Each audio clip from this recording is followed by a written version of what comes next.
The film begins in a village, where we see a man. He enters a small hut that contains items used for rituals, and there's also a goat's head there. The man puts his hand into a hole, and when he pulls it out, his hand is covered with worms. Just then, a woman appears from behind him, her eyes completely white. The man asks her how long he's supposed to keep watching over this place, and says the village is no longer fit to live in. No one comes here anymore. The woman replies that he needs to have patience, because this village chooses its own people. They will come when the village chooses them. After saying this, the woman leaves. The scene then cuts to a hospital where we see Maya, who has been in an accident and is in very serious condition. We also see her mother, Ruth. Soon after, Erlane arrives, who is Maya's brother and also a medical student. Erlane tells his mother that Maya's condition is critical. Her spine and one of her legs are fractured, and if she doesn't receive proper treatment, she could end up paralyzed. We also learn that Maya's treatment is being paid for through Erlane's scholarship, but the scholarship doesn't have enough money to cover her surgery. Erlane tells his mother that they need to move Maya to a bigger hospital as soon as possible, or things could get worse. Meanwhile, Erlane's sister, Viddy, arrives and tells him that a nurse is calling him, after which he steps out. Viddy asks Ruth to get some rest and assures her that she'll stay with Maya while she does. Hearing this, their mother leaves. Viddy then goes to Maya's bedside and starts checking her drawer, where she finds a box. Suddenly, she hears footsteps and quickly puts the box back, preparing to leave. But then Maya grabs her hand. Viddy notices a demon with Maya, and we see that Maya's hand has also turned demonic. Maya looks at Viddy and smiles in a creepy way, which makes Viddy scream. Just then, Erlane arrives, and everything suddenly looks normal again. Viddy tells Erlane that Maya grabbed her hand, but given Maya's condition, she shouldn't have been able to do that at all. After this, the scene changes, and they bring Maya back home. They decide to take care of her there until they can arrange the money for her surgery. Now the airline says that he had already spoken to a neurologist. The neurologist told him that getting Maya treated here wouldn't be the right option. Hearing this, their mother says that she herself is an aspiring doctor and should know how to treat her own sister, and after saying that, she storms off. But she should understand that he was still just a student, not a proper doctor yet. Anyway, after hearing all this, Viddy asks why her mother always treats them like this. She feels really hurt, and that's when we find out that Ruth isn't actually their real mother. She's their stepmother. In fact, Ruth was their father's second wife. The airline tells her not to overthink it and assures her that everything will be fine. But the truth is, Maya was Ruth's real daughter. He then asks her what exactly happened at the hospital at that moment. She tells him everything. And after hearing it, the airline says that something like this just isn't possible. After that, the scene shifts to nighttime, where Maya gets up and starts walking.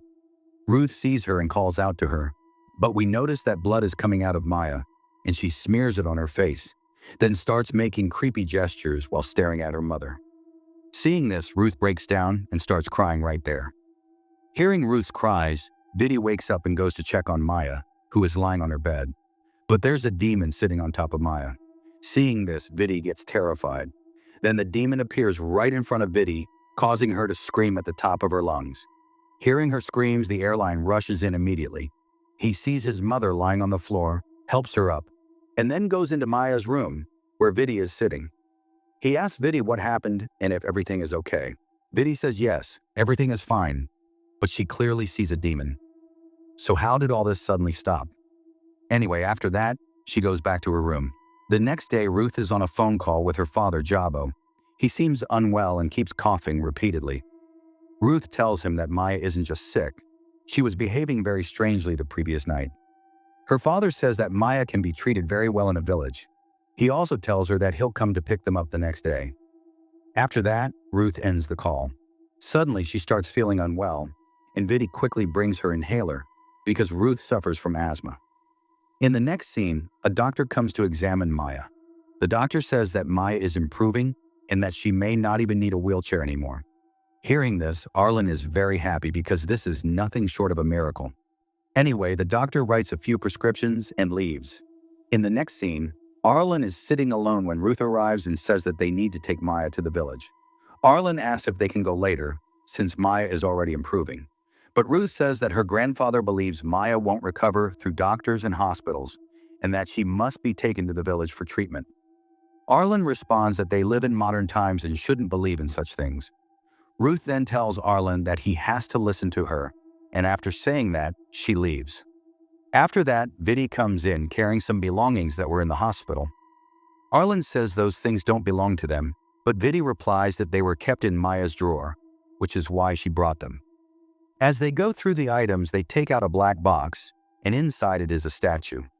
Seeing it, Viddy gets scared because it looks exactly like the same demon she saw in the hospital. Suddenly, the statue flies out of Arlen's hand and shoots outside. Right after that, both of them hear Maya's voice.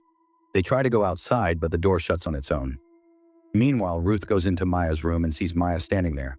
Maya starts making strange noises again and asks Ruth if she's scared. Seeing all this, Ruth is completely terrified. Then Maya picks up a pair of scissors and starts cutting the plaster off her leg. After that, she attacks Ruth. Just then, Arlen rushes in and hits Maya on the head with a guitar, knocking her unconscious. At that moment, they finally realize that they have no choice but to take Maya to the village. The next day, Jabo comes to pick them up. All four of them leave with Jabo for his village, and we find out that this is the same sacred village shown at the beginning. And it turns out the saying was true, that this land chooses its own people. Well, there we also see the man whom we saw performing a ritual at the beginning of the movie. His name is Johar. After that, they meet Ruth's mother. At night, Granny cooks food for everyone and explains that the village had almost become completely empty. It even started being called a dead village, and the reason behind this was a plague that had spread there. In fact, a very deadly plague had broken out, killing many people, while some left the village to seek treatment elsewhere. Because of this, the village became deserted. While they're there, they notice some photographs of people hanging on the wall. Looking at them, Erlen says these must be pictures of the people who used to live there, but Viddy feels like she has seen them somewhere before. She says that when they arrived in the village, she saw all of these people except for that old man. Just then, Viddy hears her mother calling her, and Ruth asks her to take food to Maya. Viddy goes to give food to her sister, who was staying in another house. After that, Erlan tells his mother that he won't be able to stay there for long because he has practice. Since the topic of hospitals comes up, Granny tells him that doctors are useless there and that none of the villagers trust them. Some doctors had come before, but they mysteriously disappeared. The plague that came to the village eventually went away on its own, as if the sacred land itself drove it away. Only a few people stayed behind, those who were loyal to their land. She says the sacred things protect their family. On the other hand, we see Viddy walking when she suddenly starts hearing voices, as if someone is calling out to her. Hearing this, she gets really scared. Trembling, she goes inside the house and places the tiffin there. Just then, the wardrobe door suddenly opens on its own. Viddy walks closer and looks inside where the same black box is kept. She picks it up and starts calling out to Erlen, but at that moment, two demonic hands pull her into the wardrobe and she starts screaming. Hearing her screams, Erlen rushes there, but he doesn't find Viddy. Instead, he sees Maya standing on her feet, perfectly fine, slowly walking toward him. When the airline worker sees her, he realizes that something is seriously wrong with Maya. At that moment, instead of Maya, he starts seeing that same demon. Here, the airline worker picks up a shovel to kill her, but just then, Jabo arrives and stops him, slapping him because he was about to attack his own sister. Now Maya also starts crying, pretending to be helpless. Maybe all of this was being made to happen by that same demon. Her grandma tells him to leave the place the very next day and to take his sister Viddy with him as well. But the shocking part was that she wasn't even there anymore. She had gone missing. Now the airline worker says that this isn't Maya, but the devil. Hearing this, Jabo starts yelling at him even more. Jabo then tells him to leave the place. The airline worker replies that he'll leave only after he finds his sister. The next day, we see Maya being brought to Bahang. Bajang is the same white-eyed woman we saw at the beginning, and she is the village shaman. She starts performing a ritual on Maya and prays to the Lord of the sacred land. But the way she performs the ritual is extremely creepy. On the other hand, the airline worker keeps that black box with him and continues searching for Viddy. That's when he spots Johar. Johar approaches him and asks why he didn't take part in the sacred land ritual, but the airline worker says he's searching for his sister, who has gone missing. Johar notices the same black box in his hands and says that he knows where his sister is. After that, he starts taking him along with him. Now the scene shifts to night, where we see Bajang cutting a rooster and drinking its blood. She once again tells the Lord of the Sacred Land that she is offering him souls. Those who are alive will be killed, and those who are dead will be brought back to life. Here we finally see the Lord of the Sacred Land, who turns out to be none other than the same demon that was with Maya. On the other side, Johar asks the airline worker where he found this box. He tells him that it was originally in the hospital where Maya was being treated. The airline worker then asks what exactly is inside the box. Johar replies that it contains a jenglot. He explains that a jenglot is sent to follow someone. Here, jenglot refers to a creature from Indonesia, a small humanoid-like being. Now coming back to the movie, Johar says that his sister is being followed. He explains that in Bekendang village, jenglot is very well known, and if someone is being followed by a jenglot, it means their soul has already been chosen. Chosen for a sacrifice, and by sacrifice he means for some lord or deity. Erlen doesn't understand any of this at first. Then Johar explains that the person who sends jenglot always has a motive behind it. When a jenglot follows someone, that person is destined to die. And when the victim is killed, the person who sent the jenglot gains more years into their life. Johar also adds one more thing. The jenglot is only active at night. So it was obvious. Someone had sent it to cause Maya's death in order to extend their own lifespan. After talking to Johar, Erlen leaves to search for his sister Viddy.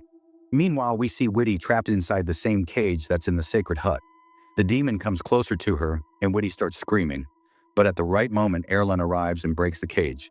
He then takes his sister away from there. On the other side, we see Ruth asking her father, Jabo, why her daughter Maya isn't getting better. But Jabo is drunk and doesn't respond properly, which makes Ruth very angry. Suddenly, something happens to Jabo. He points behind him and passes out. Ruth tries to wake him up, but he doesn't respond. Meanwhile, Maya is now completely possessed. Shockingly, she attacks Ruth's mother and kills her. Elsewhere, Viddy and Erlen arrive with Ruth and try to lift their grandpa.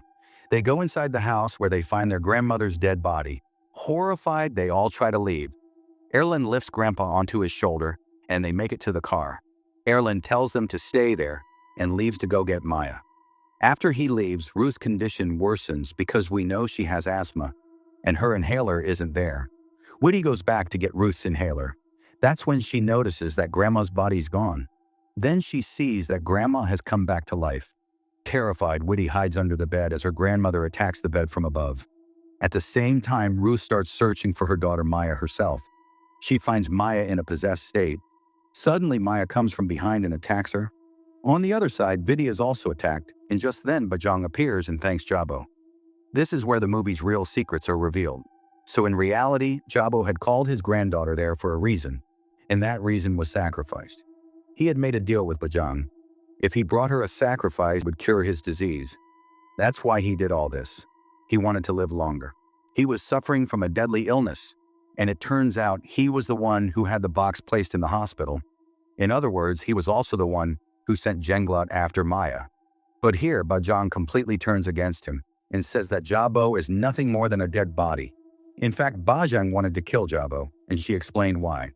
The disease that spread through the village and turned it into a ghost town was actually caused by Jabo himself. He had poisoned the village's main water source so that everyone would die. He sacrificed those people believing it would cure his illness because he had heart problems and desperately wanted to live longer. Bajang never wanted the village to be abandoned like this. Now, some of you might wonder, if Jabo had already made sacrifices, why wasn't he cured? The reason is that Bajang never allowed his sacrifice to be fulfilled. Instead, she played a trick. She deceived Jabo and had his family brought there. Jabo was wrong, no doubt, but Bajang was even worse. In reality, Bajang wanted Jabo and his entire family to be sacrificed so that the people who had died in the village could come back to life.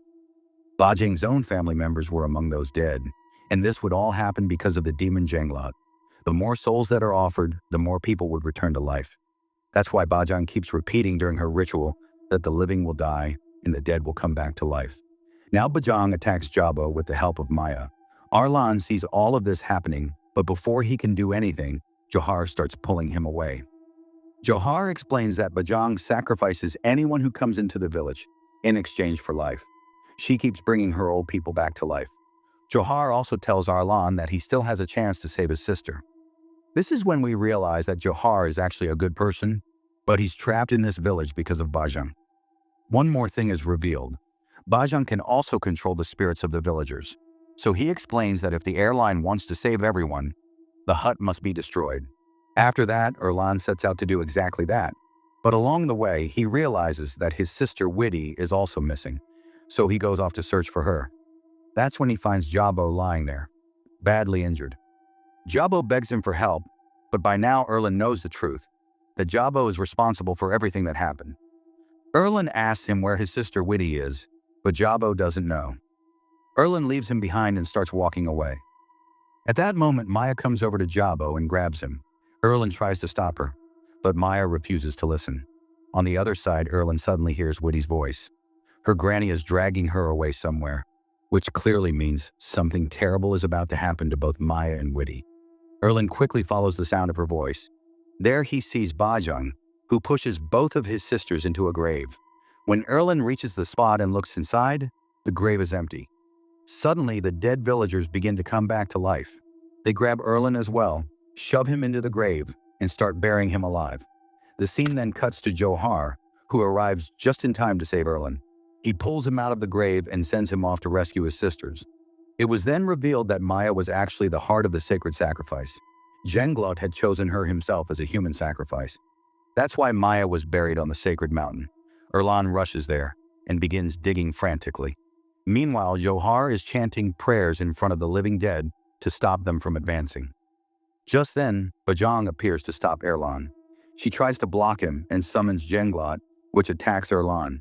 But suddenly, Jabo attacks Bajang from behind. He tells Erlan to save his sisters. Furious, Bajang strangles Jabo and kills him. So Jabo doesn't get his life back, but he does finally get death. In the meantime, Erlan manages to pull both of his sisters out. Bajang tries to attack again, but Johar pushes her into the sacred hut, where Jenglot is already present. Johar then sets the hut on fire. Both the sacred hut and Johar burn down together. This means the very place where Jenglot was summoned is completely destroyed. Bajang, the main shaman who controlled everything, is also finally eliminated. The scene then shifts to Johar praying inside the village, which is now starting to be repopulated. Erlan and his sisters approach Johar and thank him. After that, the three siblings leave the village together, and with that, the movie comes to an end. Subscribe to this channel for more stories like this.